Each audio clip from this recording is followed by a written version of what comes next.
Are you gearing up to buy that first place? Shopping for a home is an exciting, exhausting, and a little bit scary. In the end, your aim is to end up with a home that you love at a price you can afford. Sounds simple enough, right? Well, unfortunately, many people make mistakes that prevent them from achieving this simple dream. So arm yourself with these tips to get the most out of your purchase and avoid making 10 of the most costly mistakes that could put a hold on that sold sign. Not knowing what you can afford. As we've all learned from the subprime mortgage mess, what the bank says you can afford and what you know you can afford or are comfortable with paying are not necessarily the same.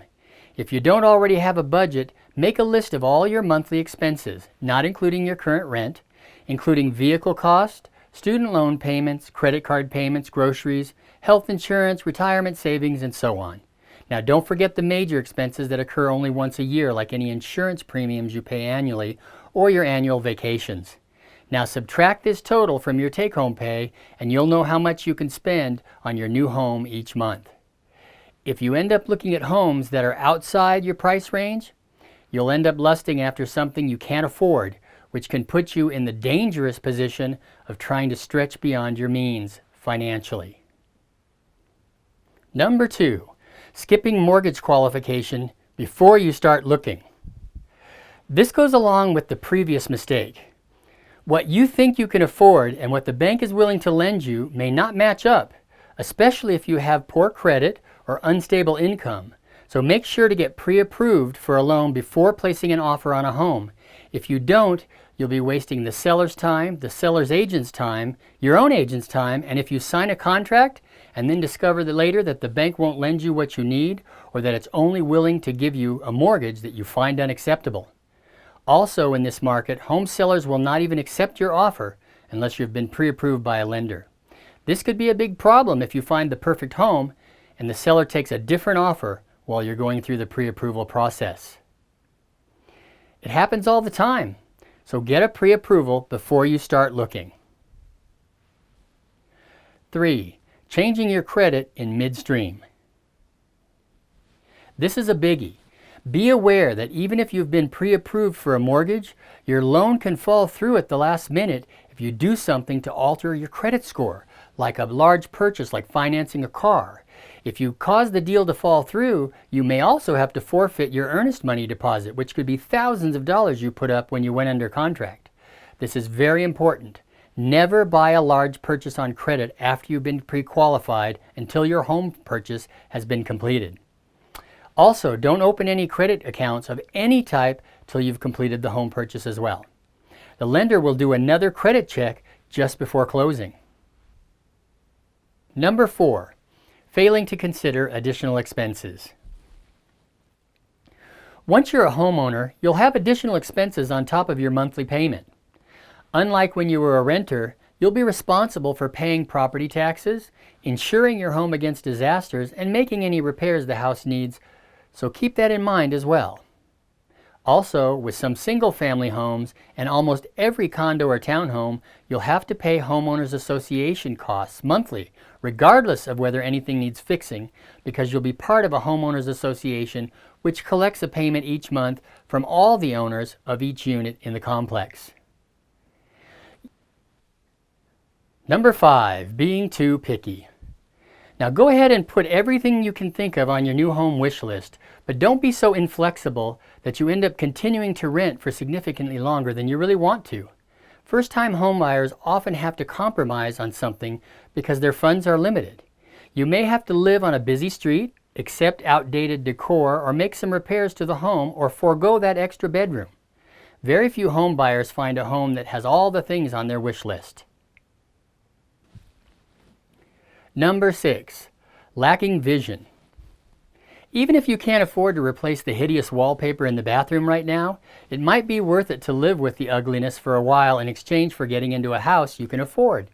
If the home otherwise meets your needs in terms of the big things that are difficult to change, such as location and size, don't let physical imperfections turn you away. Besides, doing home upgrades yourself, even when you have to hire a contractor, is often cheaper than paying the increased home value to a seller who has already done the work for you. 7. being swept away. Now, minor upgrades and cosmetic fixes are inexpensive tricks and are a seller's dream for playing on your emotions and eliciting a much higher price tag. Sellers may pay $2,000, let's say, for minimal upgrades or staging that you'll end up paying $20,000 for. If you're on a budget, it might be beneficial to look for homes whose full potential has yet to be realized. Also, first-time home buyers should always look for a house they can add value to, as this ensures a bump in equity to help you up the property ladder. Number 8, compromising on the important things. This is just the opposite of mistake number 5. Overlooking important things. Don't get a 2-bedroom home when you know you're planning to have kids and will want 3 bedrooms. By the same token, don't buy a condo just because it's cheaper when one of the main reasons you hate apartment life is because you hate sharing walls with neighbors. It's true that you'll probably have to make some compromises to be able to afford your first home, but don't make a compromise that will be a major strain on your daily living conditions. Number 9, neglecting to inspect. It's tempting to think that you're a homeowner the moment you go into escrow, but not so fast. Before you close on that sale, you need to know what kind of shape the house is in. You don't want to get stuck with a money pit or with a headache of performing a lot of unexpected repairs. So always get a professional home inspection. Keeping your feelings in check until you have the full picture of the house's physical condition and the soundness of your potential investment will help you to avoid making a serious financial mistake. Number 10, not choosing to hire an agent or using the seller's agent. Once you're seriously shopping for a home, don't walk into an open house and certainly don't sign anything without having your own agent. Agents are held to the ethical rule that they must act in both the seller and buyer parties' best interest, but you can see how that might not work in your best interest if you start dealing with the seller's agent before contacting one of your own. An agent costs you almost nothing as a buyer. The seller pays all agent costs, both his agent and yours, by the way. An agent that only has your best interest at heart will help you get the best possible deal. Buying a first home can sometimes seem stressful and overwhelming, but it doesn't have to be if you're prepared. If you're aware of those issues ahead of time, you can protect yourself from costly mistakes and shop with confidence. For many people, a home is the largest purchase they will ever make, but it need not be the most difficult. If you're thinking of buying a home in the Los Angeles area, I would appreciate an opportunity to help.